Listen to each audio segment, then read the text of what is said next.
Hello বন্ধুরা, তো আজকে আমি যাচ্ছি এখন ভোট দিতে। আমাদের এখানে এমএলএর ভোট, তাই আমি যাচ্ছি।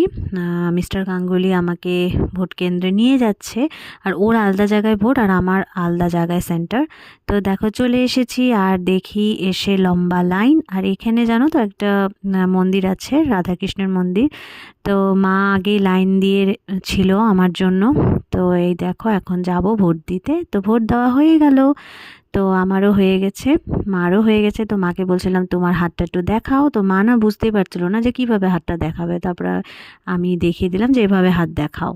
তো ভোট দেওয়া হয়ে গেছে। আর এটা একটা স্কুল, আর স্কুলের সামনে এখানে রাধাকৃষ্ণের মন্দির আছে, এখানে মেলা হয়। তো এই দেখো গোষ্ঠবিহার মন্দির, খুব সুন্দর মন্দিরটা। তার জন্য এখানে প্যান্ডেল করা রয়েছে, যেহেতু কয়েকদিন আগে এখানে মেলা বসেছিল। তো নেক্সট ব্লগে তোমাদের দেখাবো আর কি কোথায় কোথায় গেলাম।